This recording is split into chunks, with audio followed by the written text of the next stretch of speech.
કેટલા ફૂટા છે અરે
તમારું નામ છે કયું ગામ? મારું નામ કાળુભાઈ માધાભાઈ સુરતપુરા ગામ. ને આ લોકો મજૂરના છોકરાઓ રમતા હતા અને મોટા માણસો કપાસિયા સોંપતા હતા, છેટા હતા. ભાઈ છોકરાઓ રમતા રમતા દાગનો પથ્થરો ખેંચી લીધો. નાના છોકરાઓ હોય એને કંઈ ખબર ન હોય તો આ 1.5 વર્ષની બાળકી હતી ને એ રમતા રમતા એમાં પડી ગઈ. અત્યારે શું કાર્યવાહી? અત્યારે કાર્યવાહી તો સાહેબો અને બધા અમરેલીથી જે અમે ફોન કર્યો હતો બધા લોકો આવી ગયા છે. સારવાર બધી કમ્પ્લીટ ચાલુ છે. લગભગ 12:30 વાગ્યાના સુમારે આજે fire and emergency service Amreli ખાતે કંટ્રોલ રૂમમાં એક ટેલિફોનિક જાણ કરવામાં આવેલી હતી કે કોઈ બોરવેલની અંદર કોઈ બાળકી ફસાયેલી છે. જે બાળકી અહીંયા આવી અને અમારી ટીમ દ્વારા જોતા 45 ફૂટ જેટલા ડિસ્ટન્સની અંદર એક બાળકી છે જે ફસાયેલી છે. એના સિચ્યુએશન પ્રમાણે એને અત્યાર સુધી ઓક્સિજન પૂરો પાડવામાં આવી રહ્યો છે. 108ની ટીમ દ્વારા ઓક્સિજનની લાઇનને લંબાવી અને નીચે સુધી પહોંચાડી ઓક્સિજન અત્યારે આપવામાં આવી રહ્યો છે. એની સાથે સાથે બાળકીના બંને હાથ નીચેની તરફ આવેલા છે અને માથું ઉપરની તરફ છે. એટલે અત્યારે અમે એને કપાળથી પકડ બનાવી અને કેવી રીતના ઉપર લાવી શકીએ એની માટે અહીંયા નજીકમાં રાજુલાના એક રોબોટ ઓપરેટર છે તેમનો પણ સંપર્ક કરીને એમની ટીમને પણ બોલાવી છે.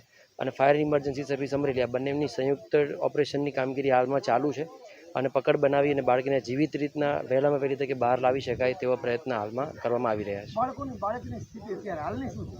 હવે અત્યારની સિચ્યુએશન પ્રમાણે અમને કોઈ મુવમેન્ટ લાગી શકતું નથી, પરંતુ બાળકી જીવિત હોય એવું આપણે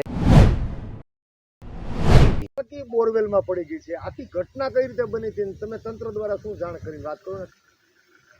સવારમાં બાળકીના મમ્મી પપ્પા ખેતરનું કામ કરતા હતા અને જે બાળકી રમતી રમતી એક બાજુનું ખેતર છે એ બોરવેલની અંદર પડી ગઈ. હવે વાત એવી છે કે આપણા સૌરાષ્ટ્રની અંદર લગભગ બોર નાના હોઈ શકે છે. આ લગભગ મારા ખ્યાલ મુજબ આવી ઘટના મારા ખ્યાલમાં ક્યારેય આવી નથી. મારી આટલામાં તો મારે ક્યારેય બનાવ બન્યો નથી. હું જાહેર જીવનમાં ખ્યાલ બોરવેલમાં પડે છે ઘણી અંદર બીજા વિસ્તારની અંદર, પણ એ બોરવેલ મોટા હોઈ શકે છે. આ નાના બોરવેલ 8 ઇંચનો બોરવેલ. હવે આની અંદર અમને જાણ થતાં 15 મિનિટની અંદર તંત્ર આવી ગયું અને કામે લાગી ગયું. અટાણે તમામ તંત્ર સ્થળ ઉપર હાજર છે અને તમામ અટાણે આગળ છેલ્લી અપડેટ રોબોટ અટાણે ઉતારી રહ્યા છે અને બાળકીને ઓક્સિજન પણ આપી રહ્યા છે. અમે લાઈવ દ્રશ્ય જોઈ અને આગળ જે અમે નિહાળ્યું. કેટલા ફૂટના અંતરે બાળકી છે? અટાણે 40 ફૂટના અંતરે છે. બાળકી જીવિત છે કે એમ એવો કઈ અંદાજો આવે? મારો અનુમાન એવો છે કે હું તો પ્રાર્થના કરું છું કે બાળક જીવિત જ નીકળે. ભગવાન પાસે પ્રાર્થના કરું છું અને મારો અંદાજ એવો છે કે હજી બાળકી જીવિત જ હોય. એનું કારણ છે કે એની અંદર મુંજારો થતો હોય, પણ એવું ઓક્સિજન એને જે પ્રોબ્લેમ હતો એ ઓક્સિજન અટાણે અમે પહોંચાડી દીધું છે અને ઓક્સિજન પહોંચાડ્યું તરત જ અડધો કલાકની અંદર એને ઓક્સિજન મળવા મળ્યું. અને છેલ્લા થોડી વાર પહેલાં અપડેટ મળ્યા ત્યાં લગન તો બાળકીનો અવાજ